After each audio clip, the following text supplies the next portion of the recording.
Welcome to HardScript. Help me reach 5,000 subscribers. Support the video with a like and leave your thoughts in the comments. I came home to a half-packed closet and an empty look in her eyes. She stood there in front of the mirror, still wearing the same blue dress she used to call her lucky one, the one I bought her when I proposed. She looked at me through the reflection and said, calm as ice, "I'm too pretty to settle down." Just like that. No tears. No hesitation. Like she was reading a line she'd rehearsed in her head 1,000 times. My name's Ethan Cole, 38, owner of a mid-sized construction firm in Austin, Texas. Not rich, not flashy, but solid. I've built things with my hands my whole life. Foundations, roofs, entire neighborhoods. I thought I was building a marriage, too. Turns out, I was just pouring concrete over cracks I refused to see. Her name's Lauren, 29, fitness influencer. Always chasing light, filters, angles. I used to admire her focus, her drive. Now I understand. It was never about the work. It was about the attention. Somewhere between our wedding and her latest sponsorship, I stopped being her partner and became her audience. When she said those words, I didn't argue, didn't beg. I just looked at her reflection and said, "Good. Keep posing while I move on." She laughed, a short, nervous sound, like she didn't believe I could. That was her mistake. I packed one suitcase, left the rest. My silence hit her harder than any shouting could. By the time the sun went down, I checked into a downtown apartment overlooking the river. No explanation, no long text, just distance. The next morning, her followers noticed she wasn't posting. By evening, she was back, smiling, dancing, pretending everything was perfect. But I knew that look in her eyes. Panic hidden under mascara. She'd built her entire identity on being adored. And I'd just taken my attention away. That was 2 months ago. I haven't spoken to her since. But lately, my phone lights up at night. Unknown numbers. Private accounts. Anonymous DMs with familiar phrasing. "You miss me, don't you? You'll never find another me." She thinks I don't know it's her. Different usernames, same tone. Same typos. Same late-night timing. She's stalking my DMs now, while pretending to have moved on. The irony is, I did move on. Quietly. Efficiently. The way I handle everything. But Lauren's about to learn something no camera filter can hide. What happens when a man stops reacting and starts calculating? When you've built things your whole life, you start to notice patterns. Weak foundations always show cracks first. With people, it's no different. Lauren's cracks had been there for years. I just refused to see them because I wanted peace more than truth. The first one showed up the year she started getting brand deals. She called them opportunities. I called them distractions. Suddenly, every dinner was a photo shoot. Every trip was content. Every argument turned into something she could post about. "My followers love honesty," she'd say. What she really meant was, they love drama. And I had become her favorite storyline. But I stayed quiet. That's what men like me do. We fix, we adapt, we hold the line. Until we can't. After she left, I didn't spiral. I didn't drink, or text her, or try to make sense of it. I opened a new notebook. Wrote 3 words on the first page: freeze. Track. Respond. That's the system I've used on every job site since I was 20. Stop the problem from spreading. Observe. Then act with precision. So, I froze everything. Deleted her from my phone. Blocked her on socials. Told mutual friends not to update me. The silence wasn't revenge. It was clarity. When noise disappears, patterns appear. Within a week, she started showing up in places she'd never cared about before. The gym I'd gone to for years. The cafe across from my new office. She'd post randomly from there, smiling with a new guy, but always tagging the location. It wasn't random. It was bait. That's when I started tracking. Not her, but her pattern. The times she posted. The captions. The way she'd use my favorite quotes from years back like they were hers. She was building a narrative again, this time without realizing she'd given me the script. 3 weeks later, she uploaded a story, her at a rooftop bar, laughing with someone new. Caption said, "Finally happy again." I recognized the jacket on the man next to her. It was mine. I hadn't even noticed it missing when I packed. That was the moment I realized she wasn't just showing off. She was trying to get a reaction. And she was about to learn that silence, in the right hands, is the sharpest response of all. The thing about silence is, people can't stand it. Especially the ones who thrive on attention. Lauren needed noise to feel alive. When I took that away, she started to unravel. Slowly, publicly, beautifully. It began with small things. A few cryptic posts about betrayal. A photo of a wine glass captioned, "Some people only pretend to love you." Her followers flooded the comments, asking who she meant. She didn't answer. She didn't have to. They guessed. They always guessed. And the more they guessed, the more she fed them. I didn't respond. Not once. But I watched. And I learned. One night, my buddy Marcus sent me a message. "Bro, is she talking about you again?" Attached was a screenshot of her story. It was a video of her crying in her car, saying she'd given everything to someone who never appreciated her. Then, right at the end, she turned the camera slightly. My old leather jacket was on the passenger seat, the one I'd seen on the man in her earlier post. She'd brought it back into frame like a trophy, or maybe a reminder. That's when I moved to phase 2, track. I wasn't stalking her. I was studying her behavior. Because that's what you do when you're trying to understand a system that's failing. You don't rage against it. You map it. Every post, every tag, every story, it all followed a pattern. Anger, guilt, nostalgia, repeat. Then she slipped. A picture of her in a mirror, holding a glass of wine, wearing my old watch. She'd forgotten she gave that to me for our 5th anniversary. I'd pawned it after she left, not because I needed the money, but because I didn't want reminders. Which meant someone bought it, someone she knew. That's when it clicked. She was dating someone in my circle. She wasn't moving on.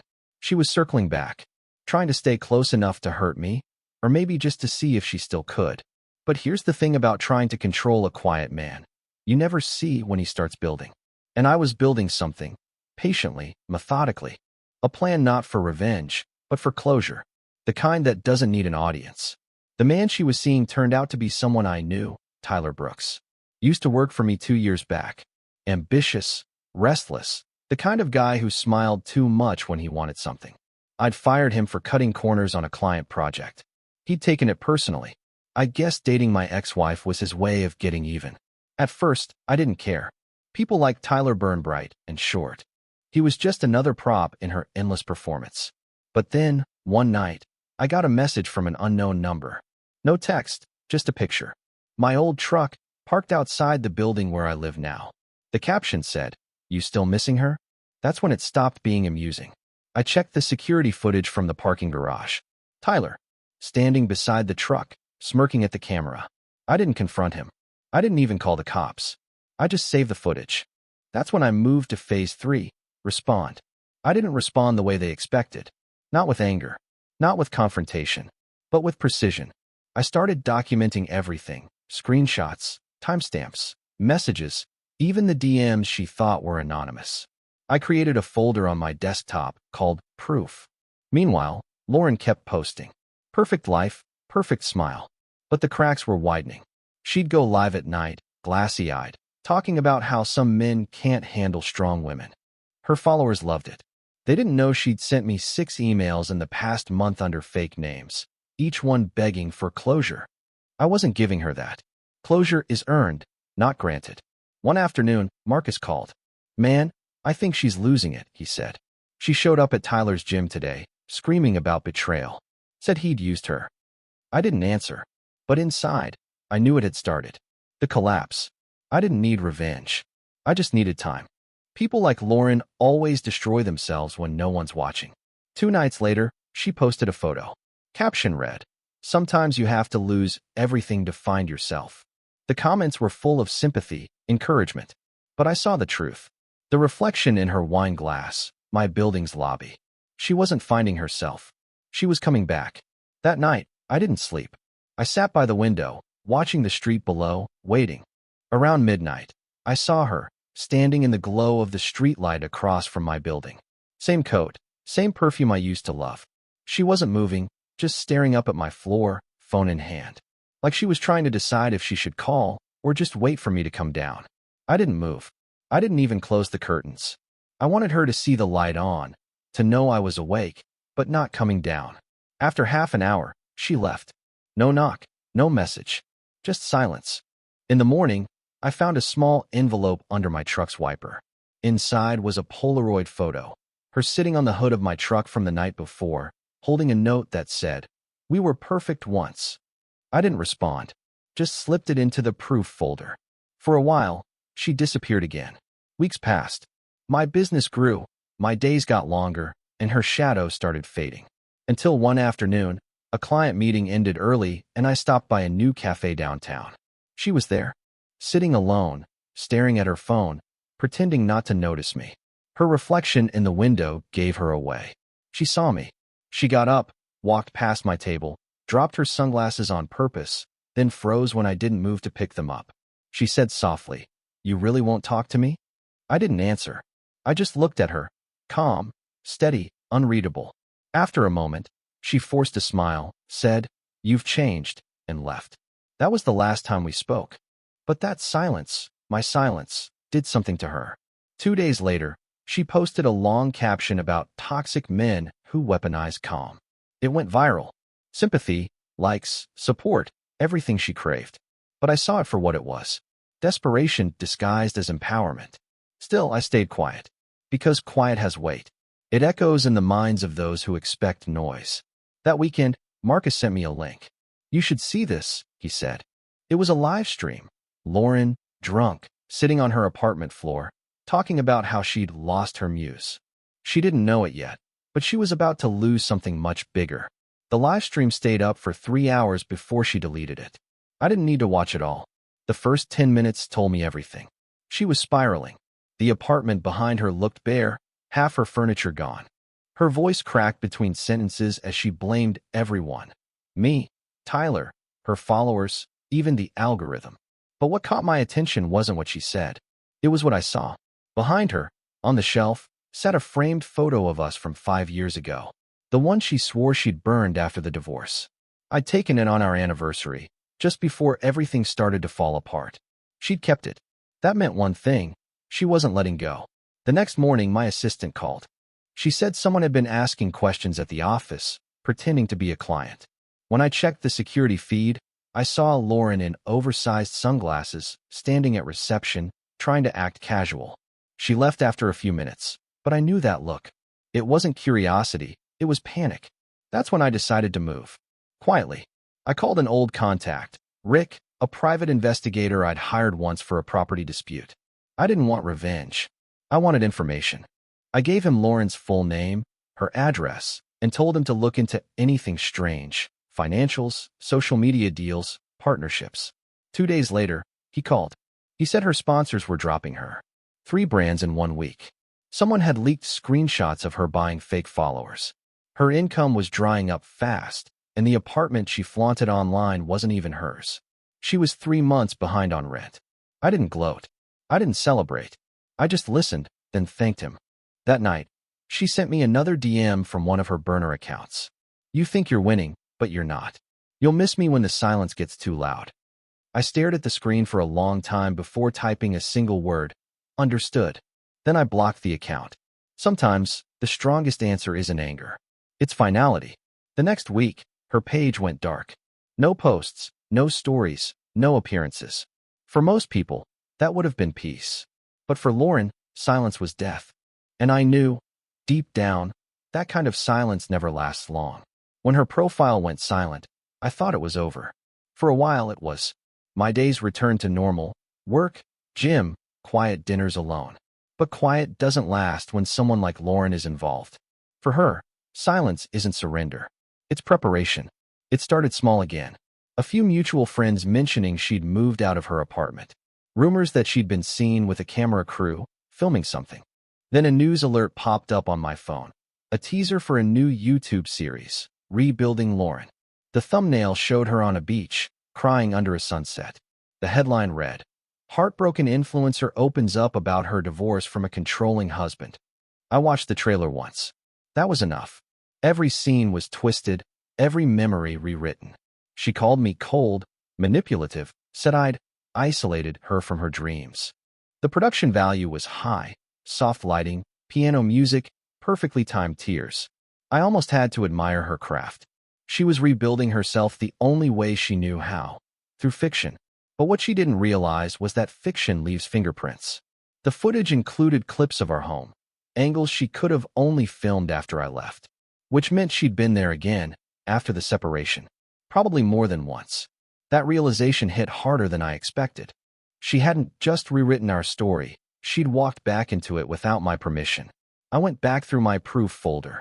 The photos, the messages, the time-stamped videos from my building. I had everything.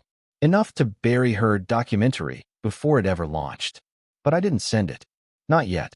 Because the truth is, you don't win by reacting. You win by timing.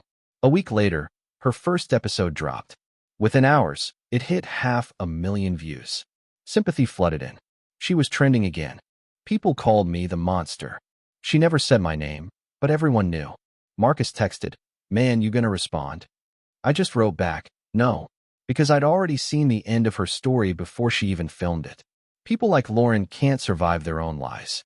They need an audience to live. And sooner or later, that audience turns. I just had to let her talk long enough to hang herself with her own words. By the third episode of her series, the cracks were showing. The first one pulled people in, the second built sympathy, but the third, something changed. She started rambling, contradicting herself. The editing got sloppy. The comments turned from supportive to skeptical. People began to notice things I already knew, timelines that didn't match, details that didn't add up, emotional reactions that felt rehearsed. Someone posted a side-by-side comparison of her old photos and clips from the series. Different versions of the same story. Same tears, same lighting, same lines recycled from past captions. The illusion was breaking. I didn't celebrate. I just watched. Quietly. Then, something unexpected happened. One of the production assistants from the show contacted me. She said she couldn't stand what Lauren was doing anymore. She'd seen messages, heard phone calls, and realized the entire series was built on lies. She offered me the raw footage, unedited, unfiltered. Everything Lauren had said behind the scenes. When I met her at a cafe, she looked nervous. She handed me a flash drive, said, "Just don't tell anyone it came from me." I nodded. No questions, no promises. Just silence. That night, I watched the footage. Most of it was harmless filler. Makeup, lighting adjustments, multiple takes of her crying on cue. But then, halfway through, I found something different. Lauren off camera, talking to the director, laughing about how people will eat it up. She said it like she'd found a new audience to feed on. Then she added, "Ethan won't say a word. He never does. That's what makes me look innocent." She was right, until now. The next morning, I sent the footage anonymously to a mid-sized YouTube commentary channel known for exposing influencer fraud. I didn't include any context, just the files and a short note. Truth always finds light. It took 3 days. Then, the video dropped. Title, "The Truth Behind Rebuilding Lauren." It went viral overnight. Viewers saw everything. The manipulation, the staged tears, the lies. Sponsors pulled out. Comments turned vicious. For the first time, Lauren faced the one thing she couldn't filter or edit: consequences. And I didn't have to say a single word. By the time the expose hit 1 million views, Lauren's empire was collapsing in real time. Her comment sections turned into war zones. Every clip she'd ever posted was dissected, mocked, replayed. The sponsors she hadn't already lost were now publicly distancing themselves. The studio behind her series issued a statement about creative differences and quietly pulled the remaining episodes from release. I didn't need to watch the fallout, but I did. Not out of spite, but to understand what silence could do when it was finally weaponized. A week later, she broke it again, her own silence. A single post. A close-up photo, no makeup, tear-stained face. The caption read, "Sometimes the people who hurt you the most are the ones who never raise their voices." The irony almost made me laugh. She was right. The post exploded, but not the way she hoped. People didn't believe her anymore. Every sentence was picked apart, every emotion labeled as manipulation. For someone who'd lived on validation, disbelief was the cruelest punishment. Marcus called that night. He said, "Man, if I didn't know you, I'd think you planned all of this." I told him I didn't plan it. I just stopped participating. 2 days later, I got an email. No subject line, no greeting, just a single paragraph. She wrote that she finally understood what I'd meant when I said I was moving on. She said she couldn't sleep, couldn't think, and couldn't believe how fast everything disappeared. "You didn't destroy me," she wrote. "You just stopped holding me up." I didn't respond. Some messages don't deserve replies. That weekend, I drove out to a job site 2 towns over, a lake house renovation. The air was clean, quiet. As I stood on the dock, watching the water shift in the wind, I realized I hadn't thought about her for hours. Maybe that was peace. Not forgiveness, not revenge, just release. Still, part of me knew the story wasn't over. People like Lauren don't fade away quietly. They reinvent. They come back in new forms, wearing new faces. And sure enough, 2 weeks later, she did. New username. New platform. Same eyes. Same smile. But this time, I didn't even look. She reappeared under a new name. Different hair color, new style, softer tone. The rebrand was flawless, almost believable. She called herself Lila Grace, now a wellness coach teaching emotional detox and digital boundaries. I saw her face by accident one night, scrolling through recommended videos. The algorithm always remembers what you try to forget. For a moment, I froze. Same eyes, same smile, only calmer, quieter, calculated. She was performing healing now, turning her downfall into redemption content. I watched just long enough to see her say, "I used to live for other people's validation. Now I live for truth." The comments were full of praise. She'd found a new audience, one that didn't know her past. But I wasn't angry. I wasn't even surprised. People like her don't change, they just change platforms. I shut the laptop and looked around my apartment. It was simple now. No reminders of her. No noise. Just space I'd built myself. For the first time in years, silence didn't feel heavy. It felt earned. A few months later, Marcus and I grabbed dinner. He said, "You ever think about talking to her again? Closure maybe?" I told him the truth. Closure isn't a conversation, it's a choice. You stop explaining yourself to people committed to misunderstanding you. He nodded, then asked, "So what now?" I told him I was expanding the business. Opening a second office out west. Starting fresh. On the drive home, my phone buzzed with a notification. A message request. I didn't have to open it to know. The preview said, "Hey Ethan, long time. I'm proud of who you've become." I didn't read the rest. I deleted it, blocked the sender, then turned off the phone. Outside, the night was quiet. The city lights reflected on the river below my balcony, steady and still. Some men fight back loud. Others build lives so strong that noise can't touch them anymore. I rebuilt mine from the ground up. No audience, no performance, just peace. And as I stood there, watching the water move beneath me, I realized something simple. She thought her looks were enough. But I was the one who finally understood value. Real beauty doesn't perform. It builds. Support the channel by liking, commenting, and subscribing. I promise even more interesting stories.